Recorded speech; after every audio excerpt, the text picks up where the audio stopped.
আসসালামু আলাইকুম। সবাই কেমন আছেন? আশা করি সবাই অনেক, অনেক ভালো আছেন। তো দীর্ঘ ২-৩ বছরের ইচ্ছা আজকে পূরণ হতে চলছে। আজকে আমরা যাচ্ছি সাজেক ভ্যালি, খাগড়াছড়ি। এই সাজেক ভ্যালি দেখার জন্য ৩ বছর যাবতেই প্ল্যান হচ্ছিল যে আমরা সাজেক ভ্যালি যাবো। কিন্তু আসলে যাওয়া হচ্ছিল না বিভিন্ন কারণে, বিভিন্ন সমস্যার কারণে।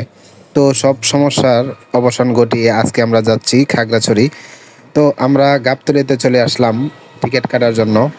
গাবতলী টার্মিনাল থেকে যদি আপনারা খাগড়াছড়ি বা সাজেক যেতে চান তাহলে আপনাদেরকে হানিফ, শ্যামলী বা শান্তি পরিবহন এই ৩টা পরিবহনে আপনারা খাগড়াছড়ি যেতে পারবেন। তো আমরা আসলে যাব হচ্ছে বৃহস্পতিবার রাতে, যেহেতু শুক্রবার ছুটি পড়ে যায়।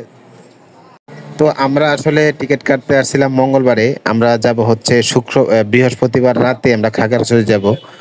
যেহেতু শুক্রবার ছুটি পড়ে যায় সেজন্য আসলে আমরা টিকিট পাচ্ছিলাম না। টিকিট পাওয়াটা আসলে অনেকটা টাফ হয়ে যাচ্ছিল। আর আমরা মূলত চাচ্ছিলাম না যে এই ডেটটা আবার ঘুরুক। অনেক ডেট ঘুরানো হয়েছে বা অনেক জায়জামালার কারণে আমরা যাইতে পারতেছিলাম না। তো এই ডেটটা কোনোভাবেই ক্যান্সেল করতে চাচ্ছিলাম না।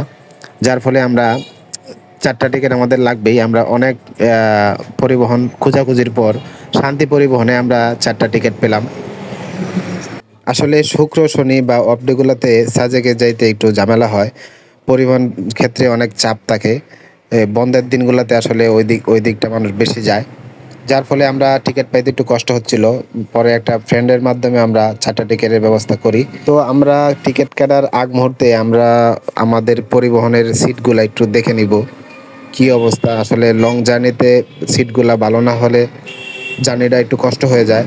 তো আমরা অলরেডি 4টা টিকিট কেটে নিলাম ৩,০০০ টাকা দিয়ে। পার পিস টিকিট আমাদের পড়েছে ৭৫০ টাকা করে। আসলে ছুটির দিন ছাড়া যদি আমরা যাইতাম তাহলে কিন্তু আরেকটু ডিসকাউন্ট পেতাম। ৫০০ বা ৫৫০-র ভিতরে আমরা পেয়ে যেতাম। ৪টা টিকিট আমাদের সর্বোচ্চ ২,০০০ বা ২১০০ টাকার মধ্যে হয়ে যেত। তো আমাদের টিকিট কাটা শেষ, আর কিছু করার নাই, আমাদের যেতেই হবে। ২ টাকা কম আর বেশি আমরা চলে যাব।